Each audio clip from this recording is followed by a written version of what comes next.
hordoftoota keenya kabajamoo miidiyaa kun miidiyaa keessan kana like, share, subscribe godhaatii nu jajjabeessaa nu daawwadhaa. Miidiyaan kun miidiyaa keessan. Kabajamtootaa fi jaallatamtoota daawwattoota keenya akkam jirtan nagaa fayyaadha. Waa'ee waraana waggaa lama walitti fufinsaan waggaa lamaa fi guyyaa lama walitti fufinsaan deeme kan gartee lubbuu namoota 68 ol galaafate. Daa'imman, dubartoota, maanguddoota, ga'eessota, daa'imman garaadhaa haadha garaa qabdu daa'ima wajjin namoota hunda osoo addaan hin baasin maatii guutuu dhabamsiise. Maatii hedduu jira.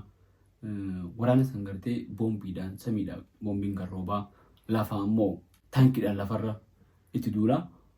Uummata Palestiin kan Gaazaa jiraatu namoota miliyoona 2 ol buqqaasanii maatii addaan facaasanii ganda guutuu fooqii dhedheertuu mana babbareedaa guutuu daara deebisanii dachii godhan.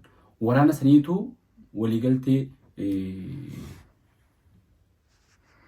uummata Palestiin bakka bu'ee gartee warreen Gaazaa keessatti yaa'idoota garteecha keessatti qabsoota warra mirga uummata Palestiiniif falmine jee hidhannoo hidhatee humna Israa'el mormuuni isaan lamaan jidduutti waliigalteen godhamtee dallaalli guddaan waan kana jidduutti dallaalummaan deeme Tiraamp pirezidaantii Tiraamp arraan tana waliigaltee godhanii jee ibsee jira.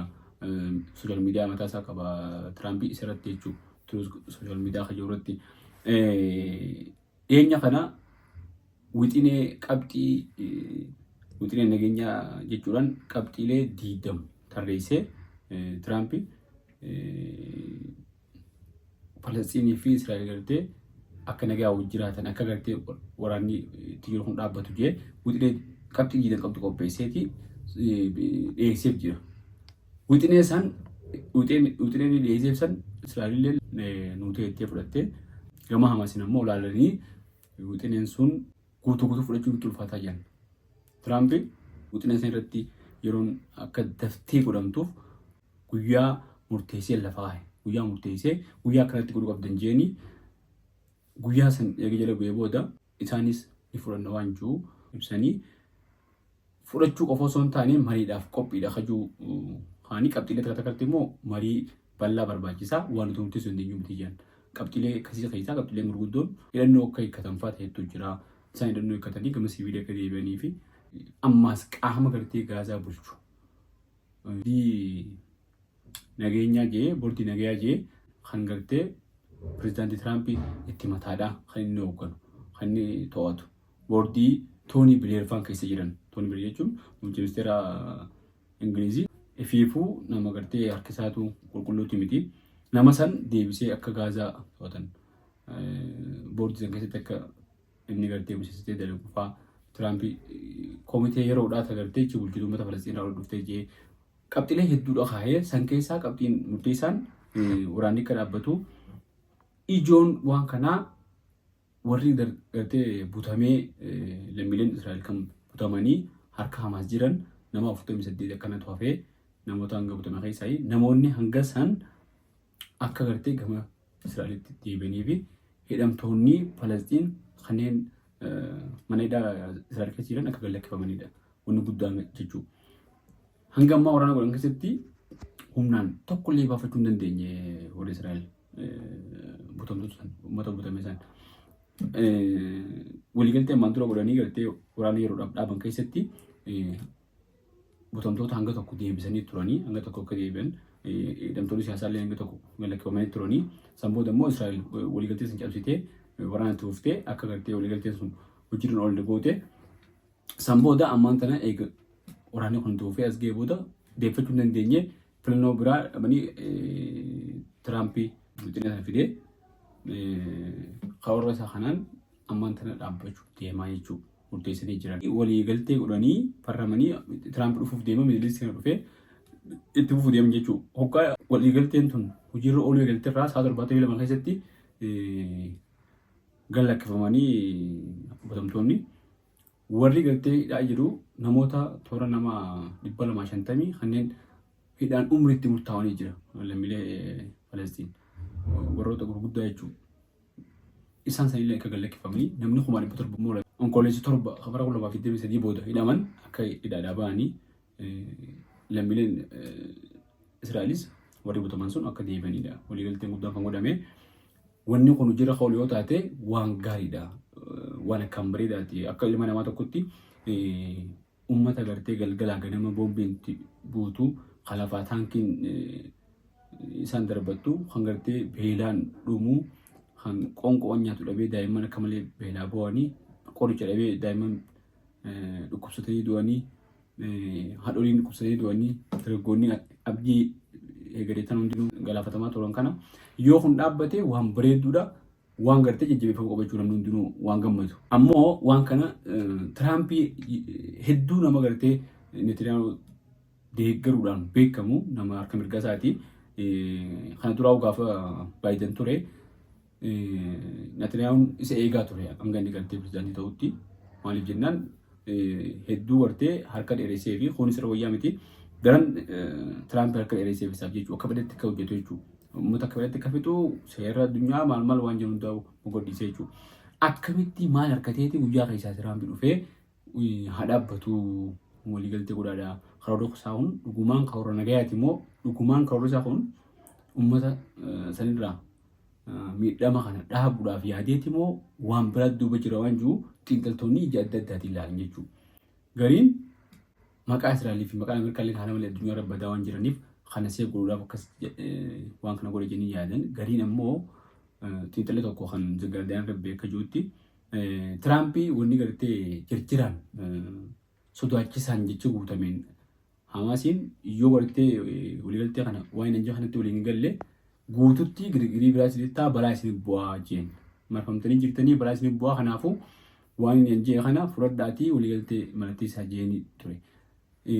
Wanni akka jirjiraan waan kana godhee fi ammas har'aan tana waliigaltee san gamalachuutu mallatteessanii jiran jiruuf Nobel Peace Prize badhaasa gartee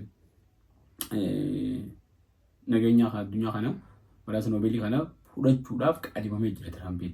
Tiraampii pirezidaantii Ameerikaa ta'ee badhaasa kana fudhachuudhaaf fi nama nageenyaaf fakkeessuudhaaf jirjiraan waliigalteen akka mallatteessan godhee yaa'ee jiru intalli sun.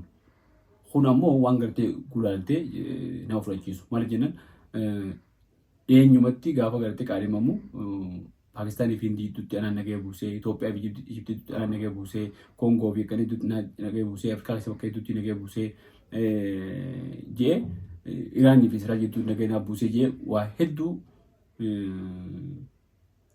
qaadhimamee gartee waan san fudhachuudhaaf badhaasa fudhachuuf sochii jira jechuudha. Sochii godhu san keessatti kunis irratti ida'amee fi akka gartee badhaasa fudhatu barbaada jechuudha. Maqaa barbaada. Kun maqaa isaa barbaada malee dhugaadhaan gartee nageenyaaf wayyaa deemee miti ittiin taljuu jira jechuudha. Kan biraa akkamitti qaamni biraa Gaazaa haa bulchuu tana qoree waliin dhuftee bulchitu kun akkamitti akni kan akkamitti deemama waan jiru Israa'el ammoo Gaazaa bakka qabattee toora gallakkiftee booda akka deebitu waliigaltee san keessa waan kaa'ame akkamitti jiru oolmaa waan kanaan ulfaatu waan jiru qaamni nageenyaa gartee nageenya kabachiisu kan biraallee jechuun bobba'an kan yoo hunda kaasee qabxiilee san keessaa wannummaan kun hundinuu hedduu wal xaxaadha jechuudha. Gargaarsi namummaa seenuun waan bareedaadha.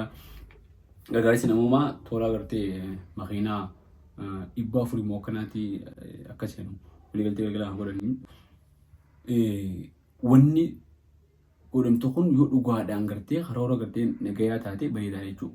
Ammas karoora Tiraampii kana wanti nama shakkisiisu qabiraa tuustee soluushinii gartee mootummaa lama mootummaa Israa'elii fi Falastiin wal biratti dhaabbattee mootummaa lachuu mootummaa dandeessi taate akka jiraatuuf beekamtii mootummaa Falastiniif biyyoonni akka Faransaay, Ingiliz, Kanaadaa, Awustiraaliyaa biyyoonnummaan duraan gartee Ameerikaa wajjin gam tokko galanii jiran kun beekamtii kananiif jiran. Biyyoonni kun beekamtii kananiif haa jiraatan malee Tiraampii gama Ameerikaatiin beekamtii Falastiniif kennuudhaaf fedhii hin qabu biyya lama taatee jiraachuu sunuu waan ta'uun fakkaatu. Netanyahuun daranii inni gartee Tiraampis yaaduma akkasii qaba fakkaata jechuudha.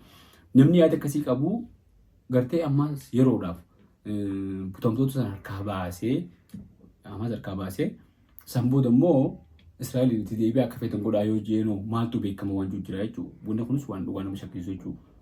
sirriitti olaatu. Yoo dhugumaan Falastiin nageenya harkattee akka jiraattu lammiileen Falastiin mirga isaanii biyya isaanii irratti nageenya akka jiraatan barbaade maaliif beekamtii kannee fi biyyi Falastiin dandeessee akka jiraattu hin goone. Gaafii jechuutu haayee jechuudha. Kana malees kan gubbaanu jarjaraanii galgala kana ammaan tana murtiin godhame jarjaraanii waan gartee tilas abdachiisaa miti garuu immoo waan bareedaadhaa yeroo ooluun gargaarsummaa naoomaa kun illee yoo seenee waan akkaan bareedaati yeroodhaaf illee taatu waraanni kun guutuu yoo dhaabbates akkaan bareedaadha. Garuu immoo maatu itti aanu waan jiru akkanuma waan laaftu itti aanutti akkan murteessinu jechuudha. Maaliif jennaan jalqaba wanni kun rakkoon Israa'eel Falastiin wanni kaateef maali waan jirutti deebinee ilaalla. Rakkoon sun hanga furaminitti Oktoobar 7 namarraa kaastee addunyaa yeroo hedduu gwaasoon addunyaa irratti miidiyaa fi wanni adda gwaasoon Oktoobar 7 Hamaas Israa'eel dhoyitee Hamaas Israa'eel dhoyitee Hamaas Israa'eel dhoyitee jedha. Oktoobar 7 jala qophooyitee Hamaas tarkaanfii fudhattee Oktoobar 7 dura maaltu ture? Baroota dheeraa bara 75 kana guutuu uummanni kun cunqurfama jala jiran jechuudha manni Falastiin. Kanaatu taa'ee fanyii ta'ee dho'ee guyyaa san tarkaanfii san fudhatan malee waan guyyaa keessa dhufee guyyaa san garatee uummanni sun rakkoo san osoo nagee qabanii osoo bilisummaa qabanii godhanii miti jechuudha. Kanaaf ammallee rakkoon sun hanga furamnetti nageenyi argamuun akkaan ulfaataadha jechuudha. Ammaaf yeroodhaaf gartee waliigaltee kanaa godhanii malee nuti gaa waan agarru akkaataa gartee silaa wanni kun deemuu qabu jettee amantuu namni akka fedhu silaa uummanni kun biyya isaanii irratti eenyummaan isaanii kabajamee fi abbaan biyyummaa kabajamee fi biyya ta'anii boonanii jiraachuu qaban uummata gartee isaan dura jiru. Uummata san buqqaasanii immoo kabiraachi dhaabanii isaan gartee biyya dhorkuun kun waan gartee namni qalbiin akkatti aman tokko fudhattuu miti jechuudha. Haqa maleedha. Kanaaf uummata saniif biyyi isaanii deebitee eenyummaan isaanii deebitee biyyummaan isaanii kabajamtee fi nageenya harkatanii nagayaan jiraachuu qabu. Akka isaan akkanatti irra dibaa kan deemanii nageenyi argamuun ulfaatti karaa bareedaa deemuutti jiranii meeshaa Tiraampii sanas bullee ilaallee waan itti aanus walumaan laalla. Hordoftoota keenya kabajamoo miidiyaa kun miidiyaa keessan kana like, share, subscribe godhaatii nu jajjabeessaa nu daawwadhaa. Miidiyaan kun miidiyaa keessan galatooma.